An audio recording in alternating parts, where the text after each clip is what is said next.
कामे खूप होती. सगळी कामे आवरून मी गेले गावामध्ये. शिवांशला हॉस्पिटलमध्ये घेऊन गेले होते कारण त्याच्या मांडीला सूज आली होती.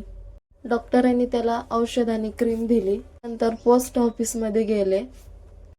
KYC करायची होती. तिथे गेल्यावर ते म्हटले की सायबर कॅफेमध्ये जावा. सायबर कॅफेमध्ये गेलो तर ते म्हटले की इथं करत नाही. दुसरीकडे गेलो तिथं पण नाही म्हटले. मग एका ठिकाणी गेलो आणि तिथे करून घेतलं.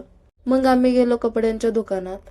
मला ड्रेस घ्यायचा होता. ड्रेस फायनल केला आणि निघालो आम्ही मिसळ खायला. मिसळ खाल्ली आणि घरी आलो.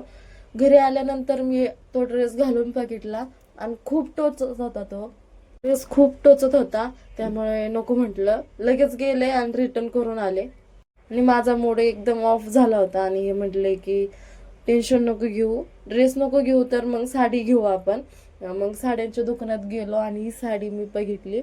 मला खूप आवडली होती आणि माझा मूडही पण छान होता आणि माझा मूड पण छान होता. आजचा ब्लॉग एवढाच होता. भेटूया पुढल्या ब्लॉगमध्ये. बाय.